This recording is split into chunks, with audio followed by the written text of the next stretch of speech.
Economics মানবিকের স্টুডেন্টদের জন্য অন্যতম বড় একটা চ্যালেঞ্জ। আর যারা পড়াশোনা করে নাই তাদের জন্য তো এটা আরও বড় একটা চ্যালেঞ্জ যে কিভাবে ভাই এত বড় সিলেবাস শেষ করব, পরীক্ষার আর মাত্র 3 মাস বাকি, বাংলা পড়বো, ইংরেজি পড়বো নাকি অন্য কোনো সাবজেক্ট পড়বো, আর এর মাঝে ইকোনমিক্স বা শেষ করব কেমনে, এ প্লাস পাবো কিভাবে।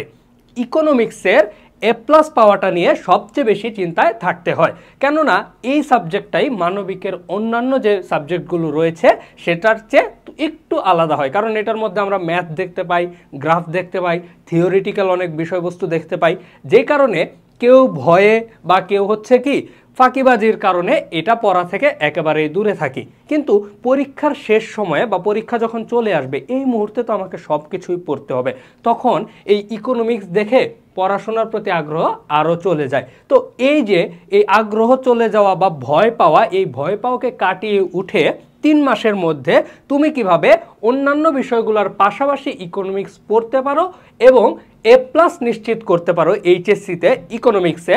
তোমার অন্য যে কোনো সাবজেক্টে তোমার এ প্লাস মিস গেলেও ইকোনমিক্সে কিভাবে তুমি এ প্লাস পাইতে পারো, সেটাই নিয়ে আজকে আলোচনা করব। আমি তোমাদের সাথে আছি, তোমাদের আবির ভাইয়া, পড়াশোনা করছি ঢাকা বিশ্ববিদ্যালয়ে ইকোনমিক্স ডিপার্টমেন্টে। তো এইচএসসি যারা তোমরা এইচএসসি 25 আছো, তোমাদেরকে প্রথমে বলবো তুমি যা পড়েছো এখন পর্যন্ত তা তো তোমার মোটামুটি আয়ত্তে আছে, কিছু ভুলে গিয়েছো। তো ইকোনমিক্সের ক্ষেত্রে তোমাকে ফার্স্টেই যেটা করতে হবে, তোমার বইয়ের যে টপিকগুলো আছে সেগুলো আইডেন্টিফাই করতে হবে। চ্যাপ্টার ওয়াইজ না গিয়ে তুমি টপিক ওয়াইজ এগিয়ে যাও, কেননা তুমি যখন চ্যাপ্টার ওয়াইজ দেখবা ইকোনমিক্সের চ্যাপ্টারগুলো কি অনেক বড় বড় চ্যাপ্টার, তো সেখানে তুমি যদি এইটা আইডেন্টিফাই করতে পারো যে কোন কোন টপিক থেকে এইচএসসিতে কোয়েশ্চেন আসে এক্সামে, তো সেক্ষেত্রে তুমি দেখতে পারো যে ফার্স্ট চ্যাপ্টারে কিছু টপিক রয়েছে, যেমন ধরো ফার্স্ট চ্যাপ্টারে রয়েছে কি তোমার অর্থব্যবস্থাগুলো রয়েছে, তুমি অর্থব্যবস্থাগুলো কি ভালো করে পড়ে ফেলো। সেকেন্ড চ্যাপ্টারে যাও, সেকেন্ড চ্যাপ্টারে তোমার আছে কি চাহিদা, যোগান, এরকম, তারপর হচ্ছে চাহিদা সমীকরণ, যোগান সমীকরণ, এভাবে তুমি হচ্ছে কি চ্যাপ্টারগুলোতে টপিক যেগুলো আছে সেগুলো আইডেন্টিফাই করে ফেলো। এইভাবে টপিকগুলোর একটা লিস্ট বানাও। তোমার এই টপিকগুলো যখন লিস্ট করে ফেলবা তোমার কিন্তু পড়া এমনিতেই কমে আসবে। আগে যখন তোমার কাছে ছিল পুরো একটা বই, এই টপিকগুলো আইডেন্টিফাই করার পর তুমি দেখে ফেলবা কি তোমার কাছে এখন শুধু একটা লিস্ট আছে টপিকের, এখন ওই টপিক ধরে ধরে তুমি বইয়ে যা আছে সেটা পড়বা, তাহলে ওই টপিকের সাথে আনুষঙ্গিক যা আছে সেগুলো তোমার শেখা হয়ে যাবে, আর তোমার পড়াটাও কিন্তু এত চাপের মনে হবে না। আবার তুমি দেখতে পারো যে প্রত্যেকটা চ্যাপ্টারে কি প্রচুর পরিমাণে ম্যাথস থাকে, কারণ এই যে চাহিদার ক্ষেত্রে চাহিদা সমীকরণ, চাহিদা অপেক্ষক, চাহিদা স্থিতিস্থাপকতা, উৎপাদনের ক্ষেত্রে কি মোট উৎপাদন, প্রান্তিক উৎপাদন, গড় উৎপাদন, বাজারের ক্ষেত্রে বাজারের মুনাফা কখন স্বাভাবিক হয়, কখন অস্বাভাবিক হয়, কখন ক্ষতি স্বীকার করে উৎপাদন করতে হয়, এরকম নানান জিনিস কিন্তু তোমার কি পাবা। তো এক্ষেত্রে তুমি দেখো কোন অধ্যায়ে কি করবা, কোন অধ্যায়ের কোন ম্যাথ গুরুত্বপূর্ণ, ওই ম্যাথের যে ফর্মুলাগুলো আছে বা ওই ম্যাথগুলো আছে ওইগুলো বেশি বেশি করে কি তুমি প্র্যাকটিস করো, ওইগুলোর উপরে নজর দাও। কারণ এইচএসসিতে কিন্তু তোমার ইকোনমিক্সে তোমার দেখা যায় যে 40% আসে হচ্ছে ম্যাথ বেসড কোয়েশ্চেন, 40 না আসলে 60%, 40 to 60% কোয়েশ্চেন ম্যাথ বেসড হয়। থিওরিটিক্যাল কোয়েশ্চেন কিন্তু ইকোনমিক্সে খুব একটা নাই, কয়েকটা অধ্যায়ে আছে। আর তাছাড়া তোমরা পরীক্ষা দিচ্ছ শর্ট সিলেবাসে, যেই কারণ হচ্ছে কি তোমাদের এই প্রথম অধ্যায়ে আমরা দেখতে পাই থিওরিটিক্যাল আছে, সেকেন্ড আর থার্ড চ্যাপ্টার কি মোটামুটি ম্যাথস নিয়ে, ফোর্থ চ্যাপ্টারে আমরা দেখতে পাই গ্রাফ, ম্যাথ, আবার থিওরি, 3 রকমই আমরা পাই। তো এই যে জিনিসটা তুমি যদি দেখো তো 40 to 60% তোমার হচ্ছে কি ম্যাথ কভার করলেই হয়ে যাবে।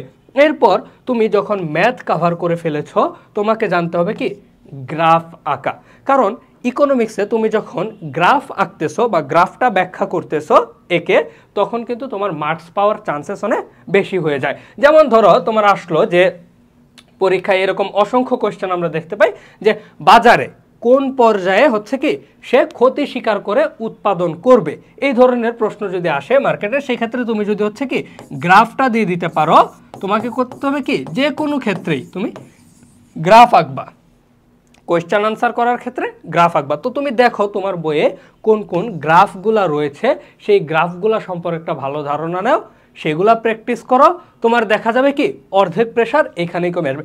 ম্যাথ আর গ্রাফ যদি তোমার আয়ত্তে চলে আসে ইকোনমিক্সের 60-70% প্রিপারেশন তোমার কমপ্লিট। এখন এই জিনিসগুলো কিন্তু তোমার কি বেশি সময় লাগবে না, বা তুমি চাইলে হচ্ছে সহজেই এগুলো লিস্ট করে ফেলতে পারবা। যখন তুমি টপিক ওয়াইজ লিস্ট করবা তখন তুমি দেখতেছো যে কোন টপিকে কোন ম্যাথটা আছে, কোন গ্রাফটা আমার প্রয়োজন হয়, তো ওই টপিক অনুযায়ী তুমি ওই ম্যাথ ওই গ্রাফটা কি একটা রুটিনের মাধ্যমে পড়ে ফেলো। তোমার পুরো বই পড়ার তখন কিন্তু দরকার পড়ে না। এছাড়াও তোমরা যদি একটু চিন্তা করো যে এই শেষ সময়ে ইকোনমিক্স পড়ার ক্ষেত্রে আমি কি করতে পারি, এক্ষেত্রে আমাদের একাডেমিক টু অ্যাডমিশন কোর্স তো ছিলই, সেটার পাশাপাশি কিন্তু কি অসংখ্য মাইক্রো কোর্স রয়েছে।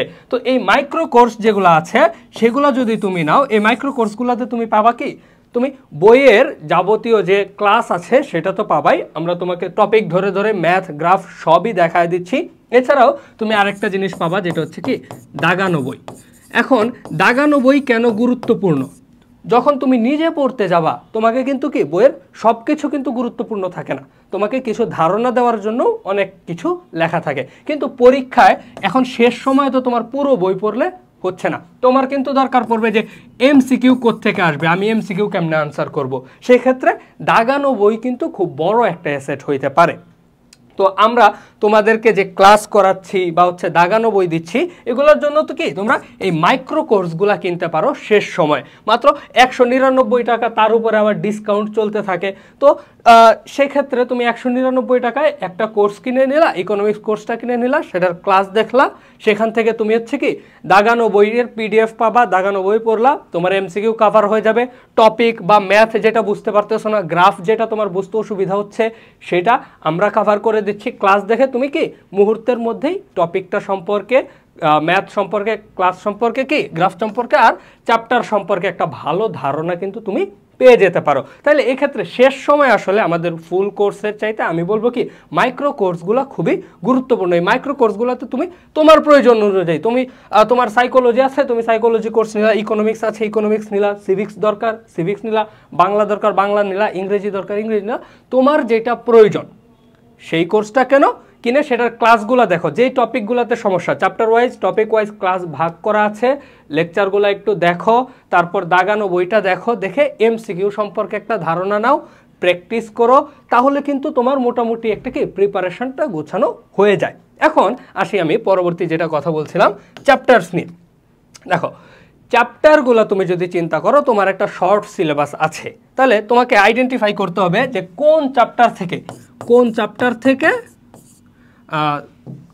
কোন চ্যাপ্টারে কয়টা কোয়েশ্চেন আসে, আসলে কোন চ্যাপ্টার থেকে কি কয়টা কোয়েশ্চেন। ইকোনমিক্সে কিন্তু মোটামুটি তুমি আইডিয়া করে ফেলতে পারো যে এইচএসসিতে কোন চ্যাপ্টার থেকে কয়টা কোয়েশ্চেন আসবে। যেমন ধরো ফার্স্ট চ্যাপ্টার যেটা রয়েছে, ফার্স্ট চ্যাপ্টার থেকে একটা কোয়েশ্চেন আসে, একটা হাইয়েস্ট আসলে দুইটা আসতে পারে। সেকেন্ড আর থার্ড যে চ্যাপ্টার রয়েছে এই দুইটা চ্যাপ্টার মিলায় কোয়েশ্চেন আসে হচ্ছে ধরো চারটা, এই চারটার বেশি সাধারণত আসে না, দুইটা দুইটা করে কোয়েশ্চেন থাকে, দ্বিতীয় অধ্যায় থেকে দুইটা, তৃতীয় অধ্যায় থেকে দুইটা। চতুর্থ অধ্যায় যেটা আছে ফোর্থ চ্যাপ্টার যেটা আছে, ফোর্থ চ্যাপ্টার থেকে একটা কি দুইটা কোয়েশ্চেন আসে। আবার সেভেন্থ চ্যাপ্টার থেকেও একটা কোয়েশ্চেন কি দুইটা কোয়েশ্চেন আসে, 10th চ্যাপ্টার থেকে কোয়েশ্চেন আসে। এই যে তোমার হচ্ছে ওভারঅল তুমি যদি চিন্তা করো তোমাদের প্রথম পত্র বা দ্বিতীয় পত্র মিলিয়ে যে চ্যাপ্টারগুলা থেকে কোয়েশ্চেন আসে বেশি, ওই চ্যাপ্টারগুলা তুমি আইডেন্টিফাই করো, ওই চ্যাপ্টারের ক্লাসগুলা তুমি মাইক্রো কোর্সে দেখে ফেলো। মাইক্রো কোর্সে যখন তুমি ওই চ্যাপ্টারের ক্লাসগুলা দেখবা, ওই দাগানো বইয়ের পিডিএফটা দেখবা, তখন কিন্তু তোমার সিকিউ এমসিকিউ সবগুলা সম্পর্কে কি ভালো একটা ধারণা চলে আসবে। এবারে আসি আমরা প্র্যাকটিস কিভাবে করব। যে ভাই সব কিছুই তো করলাম, আমি ম্যাথ ধারণা নিলাম, গ্রাফ আঁকা শিখলাম, এখন এগুলা পরীক্ষাতে কিভাবে অ্যাপ্লাই করব? শুধু তো টপিক জানলে আমার হবে না, আমাকে সিকিউ লিখতে হবে, এমসিকিউ লিখতে হবে। তো সেক্ষেত্রে তোমার বইয়ের অনুশীলনী আছে, অনুশীলনীর সিকিউগুলো সলভ করো, তারপর তুমি বেশি বেশি এক্সাম দাও। যখন তুমি এক্সাম দেবা তখন কিন্তু তোমার এই সিকিউ এমসিকিউ সবগুলোর ক্ষেত্রে কি ভালো একটা দখল চলে আসবে। সবচেয়ে গুরুত্বপূর্ণ বিষয়, অন্যতম বিষয় হচ্ছে কি সিকিউ এমসিকিউর ক্ষেত্রে টাইম। অন্যান্য বিষয়ে তুমি হয়তো গতানুগতিক লেখা লিখে দিতে পারবা, ইকোনমিক্সে কিন্তু সিকিউয়ে এই গতানুগতিক লেখার সুযোগ নাই। তো সেই ক্ষেত্রে তোমার ওই যে ম্যাথ গ্রাফ যা শিখেছো সেটাকে কি তোমার অ্যাপ্লাই করতে হবে, তোমার প্রশ্নটা সাজাইতে হবে। আর এই গ্রাফ আঁকতে গিয়ে যেন তোমার বেশি সময় চলে না যায়, ম্যাথ করতে গিয়ে যেন বেশি সময় চলে না যায়, সেটার জন্য তুমি বেশি বেশি সিকিউ বাসায় লেখো, পরীক্ষা দাও, একেবারে টাইম ধরে তুমি সুন্দর করে লেখো, টাইম ম্যানেজমেন্টটা তুমি দক্ষ হও। তাহলে ওভারঅল তুমি যখন এই কাজটা করবা, সিকিউয়ে তোমার কিন্তু কোনো সমস্যা হবে না। আর এমসিকিউ এর সমস্যা সমাধানের জন্য তুমি যখন প্র্যাকটিস করবা, দাগানো বইয়ের পিডিএফ তো আমরা দিচ্ছি, তো দাগানো বই যখন তুমি পড়তেছো সেক্ষেত্রে কিন্তু তোমার অনেক সহজ হয়ে আসবে। তোমার পুরো বই এক না টানা পড়ার দরকার নাই, শুধু দাগানো অংশগুলো, গুরুত্বপূর্ণ অংশগুলো তুমি পড়লা, এমসিকিউ দাগাইলা। আশা করি যদি তোমরা হচ্ছে এভাবে ভাগ করে এই শেষ 3 মাসে এভাবে ভাগ করে পড়তে পারো, তুমি হচ্ছে কি টপিক অনুযায়ী হচ্ছে ম্যাথ, গ্রাফ আর হচ্ছে কি থিওরিগুলো কাভার করবা, কোন চ্যাপ্টার থেকে কোয়েশ্চেন বেশি আসে। বিগত বছরের বোর্ড কোয়েশ্চেনগুলো দেখলেই কিন্তু ধারণা পেয়ে যাবে কোন চ্যাপ্টার থেকে কোয়েশ্চেন বেশি আসে। তো ওই চ্যাপ্টারগুলোর কোয়েশ্চেন, ম্যাথগুলা, গ্রাফগুলা বা কী ধরনের কোয়েশ্চেন আসে সেই অনুযায়ী তুমি সিকিউ প্র্যাকটিস করো, এমসিকিউ প্র্যাকটিস করো। এই শেষ 3 মাসে ইকোনমিক্সে A+ তোমার কেউ আটকাইতে পারবে না ইনশাল্লাহ। তো এইভাবে যদি তুমি ভালো করে পড়তে পারো, ইকোনমিক্স ছাড়াও অন্যান্য সাবজেক্ট তো আছে আমাদের, কি সব সাবজেক্টেরই কিন্তু তোমার মাইক্রো কোর্স আছে, এছাড়া একাডেমিক টু অ্যাডমিশন আছে। তুমি জাস্ট ওয়েবসাইটে যাও, ক্লাসটা দেখো, পড়তে বসো, পড়ার টেবিল থেকে উঠবা না, নিজে হাল ছেড়ে দেওয়া যাবে না। সর্বশেষ কথা হচ্ছে কি, হাল ছেড়ে দেওয়া যাবে না, চেষ্টা চালায় যাইতে হবে।